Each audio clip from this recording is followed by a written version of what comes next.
What's up, everybody? I'm Z Wade, the Z Wade in Z Wade Photo. Today, I just want to look at some sample images that I took with the Nikon Z 24mm f1.8s. Real quick, short plug, and then we're just going to jump right into the images. Did you know that you can get some awesome perks by becoming a member of the Z Wade Photo YouTube channel? Awesome perks like content recommendations, early access to all videos, unique member-only videos, and uncut or uncensored videos. Not everything on YouTube is able to be monetized, and if it can't be monetized, YouTube don't like it. But as a member, you'll get access to everything that YouTube deems unworthy of its algorithm. So fight the man by becoming a member of the Z Wade Photo YouTube channel today. Really, what I was trying to shoot was I was just kind of trying to get a feel for what the lens's limitations were.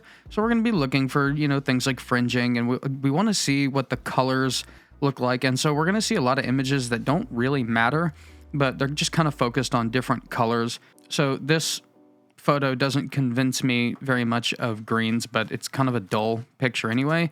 64 ISO, f1.8. I mean, it looks good. I mean, there's definitely good contrast in here. Let's just give this a little bit of a play real quick. Bring these highlights down a little bit, maybe a little bit of that, a little bit of that. Get these blacks a little richer, a little clarity, dehaze, maybe smack a little vignette on there. Looks okay. It does need a little bit of green, just in this image for sure. There's definitely some, funky fringing, purple fringing things going on in here. It is pretty much completely gone at about 5 on the manual defringe lens correction. Let's move on to the next one, where we are going to be looking at the reds look really great in this lens. These are all raw too. Like, what we're looking at is raw. I'm not convinced of the sharpness yet. Might be a tad close. Let's look and see. I would expect to see a lot more fringing in these areas, and I actually don't see a lot. So it seems like it's doing a pretty good job, but the reds do look good. Let's give it some contrast, some clarity, dehaze. I think I actually like the highlights a little blasted here. It actually doesn't need any saturation, in my opinion. I think the reds are really good on this. Nice color. Let's do vignette this way. Boop. Cool. It's got good detail. And this is my area of focus here. Let's give this a little play around. This is cool because this is not a flash, but just the way the light was coming across, it looks like I was using flash. Okay, we did our little stuff there. This is a quite contrasty lens already. So far, so good. I probably won't even do a radial gradient on that. Okay, now we move outside, and so for me, I really, really like the greens of this lens. I'm not a big fan of Nikon greens all the time because they can be kind of annoying. And we do get to see just a little bit of vignetting at f1.8. I'd have to go back, but I think the vignetting is better on this one than it is the 20mm. I would have to do side by side, but the yellows look good. And we do see some fringing at f1.8, quite a bit of it. We're at very close focus, and let's see what it takes to get rid of the stuff on the sticks. I don't imagine this is going to go away at all. Yeah, that's not going to go away at all. So we do have some down here. About 10 is when it's less noticeable. We'll have to get through these to see if fringing is actually an issue or if it's just this particular scene. The yellows also look very good. I really like the blues. See, a lot of people like Nikon blues. For me personally, I think they're just a tad too JPEG-y, like JPEG blue. And so I generally pull those down, but I actually like this. I didn't quite get focus there. So far, we know the reds are very, very good. The yellows are very, very good. So far, we like the blues. And the greens, to me, this is what I want in the greens. Is it a little dull? Yes, but compared to normal greens, I usually have to pull them back. Just add 10. I like that better. Cool. I'm liking this lens so far, and I actually may be liking this lens for the wrong reasons. This is a good lens for me. You may not like the colors on this, but the colors are working out for my personal preference. I think they're just right. Actually, before I make my adjustments, I want to look for fringing and goofy stuff. Maybe a little bit here and there. I'm starting to see the price differences between the 20 and 24. The 20 is definitely a better lens optically as far as how it controls these things. The aberrations and the fringing and stuff like that. It's just a better performer. How much? I don't know. I'd have to go side by side again. Now we can kind of do some adjustments. Very cool. This is quite a nice image. I like this. It's a little moody and dramatic. And see, I just like the blues here. I see an image coming up pretty soon that is really going to show us what the blues do. We'll just hit previous on that. It's a little harsh. Let's pull down the clarity a little bit. Pull this down. This one could probably benefit from a inverted radial gradient. So let's bring that down and then we'll invert. That's how I like to do my vignettes, and I like that a little better. And see, to me, the blues are just right. They're just right. They're not overly done. They're not super saturated. They're very natural. And I like that. The yellows are quite robust. And, you know, the reds too. Going back to this one, the reds are excellent. You probably check out sharpness on this. A lot of detail in this lens. Good intertonal detail as well. So that's something. You can have a lens that isn't as sharp. Now, this lens is sharp. It's not as sharp as the 20 millimeter. Again, I'd have to do them side by side. Maybe if this video gets 500 likes, we'll do a side-by-side comparison just to check out the qualities of it. But you can have a lens that's not as sharp as like a competitor, but if it has great intertonal detail, then it appears to be sharper just because there's so much micro contrast. And this lens has great micro contrast, which is why I think, let's do a quick edit like this. And then we'll do another edit in black and white because I feel like this is probably the best candidate for black and white that we've had today. And like I said, for me, I like what the colors are doing here. But let's go ahead and add just a little saturation. Yeah, see, the yellows become offensive with just like a... You probably like this. I see a lot of people shooting this kind of color. I don't like it. I think the color straight out of this lens is really, really good. I'm impressed with this lens. Okay, so there's a nice basic edit. Let's reset this, and we're going to see what it does in black and white. It is fantastic. It is really, really good in black and white. You can tell already, like without even doing an edit. Let's dig into this a little bit. Give it some clarity. Give it a little radial gradient. Something like that. Let's invert it. Tank it. Really good. Now let's play with our colors. Cool, cool. So this is kind of a quick way that I would edit it in black and white. But again, I'm going to reset this, and I'm just going to hit black and white, which you should never do. But that gives you a good idea. Lots of different tones of grays and whites and darks.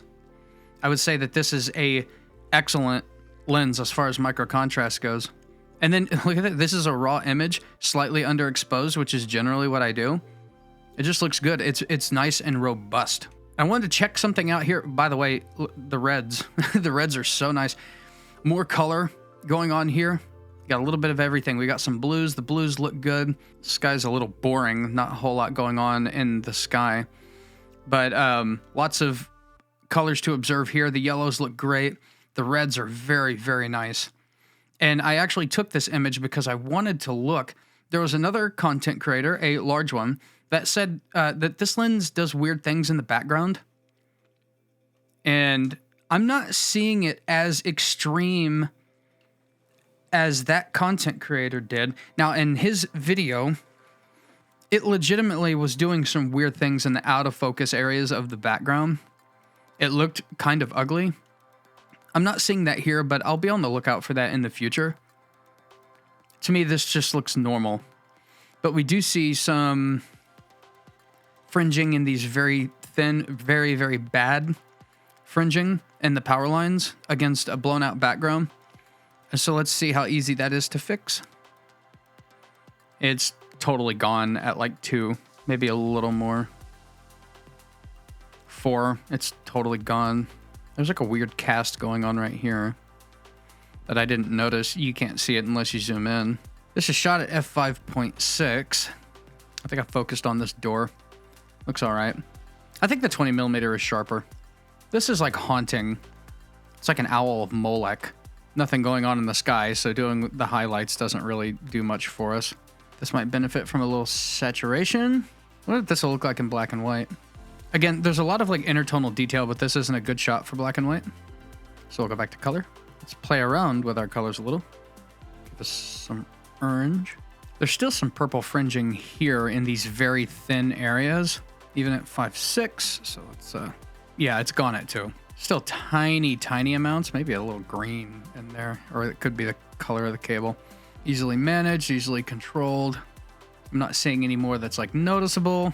Man, the reds on this lens are fantastic. The blues are exactly what I like. I'm sure you guys would probably like a little more saturation, but that's exactly what I like. That's how I edit it. Very contrasty. It's sharp, but it's not insanely sharp. Give it a little 1, 2. Give it a little radial gradient right there. Invert. We're not going to go real aggressive on this. Grab a little brush. Give it some brightness. We'll just...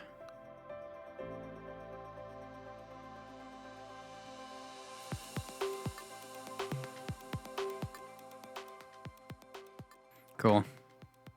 Let's look around for some fringing. I see a little green fringe right there. Maybe it's not. Maybe it's just a out of focus green. Don't see a ton. This is definitely not a flower lens, guys. But again, good sharpness. 300 is ridiculous. Zach, what are you doing? Looks good. I think this is a perfectly fine lens. Maybe slightly overpriced based on its optical performance so far. This would be an excellent value if it was priced at like the price of the 50mm f1.2, which that lens is underpriced. But I really like the colors on this. Like I said, I think you guys would probably want more greens, but I don't really care for oversaturated greens. There's some fringing. Let's see what it takes to get rid of that. 2. 7. Yeah, so a little more aggressive on that, about 10. Much less noticeable now. It's only noticeable if you really zoom in. And this looks good already, even without clarity, but give it some clarity. This could definitely benefit from a little vignette. It's vignette, guys. I'm not that dumb. And see, now we've this is the kind of blues that I'm used to seeing. And I don't like that. You guys probably do. I call it JPEG blue. I'm just going to pull those down. Boom, I like it. As far as the bokeh balls go, I don't really care about cat eye bokeh or anything like that. But as far as like the shape of the bokeh, it's not an excellent performer technically. See, we're not far off center here and it starts to cat eye. I don't care about that. They don't have like a weird texture within them. Like they're not having any weird onion rings or anything like that. Oh, this is odd. This looks like a lemon or like Deadpool's skin. That's the only one that's doing it. I don't know what that is. This one's a little silly. But that's what it looks like. I don't really care about that kind of stuff. Again, I bought this lens for video work, but I do think that it's a good performer. And then this last step, really what I was doing, this is a stress test of fringing, because anything is going to fringe right here. So this is at f1.8, and we do see fringing, and it's pretty much just going to be there. But this next one is this is a cool image, by the way, at 3.5. I mean, it's gone. Maybe ever so slightly tiny amount of green right there, but it's not noticeable until I zoom in. Actually, this one right here isn't really noticeable unless you zoom in either. This is a cool image. I actually might edit this. Does it look good in black and white? It does.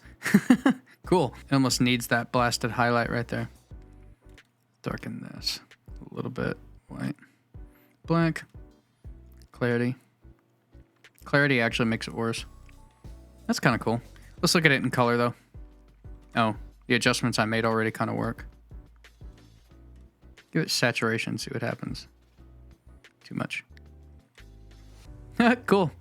It's kind of a throwaway shot, but it's kind of cool and moody and dramatic. Let's give this a little bit of something right here. Yeah, just a little bit right there. Looks like if I just do this.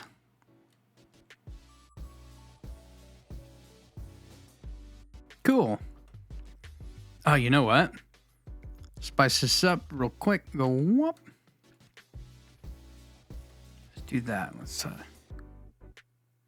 boom. Just a little bit right there. Add more light around it. Now it's cool. Let me know in the comments what you think of this lens. I'm Z Wade, the Z Wade, in Z Wade Photo, and stay sharp, YouTube.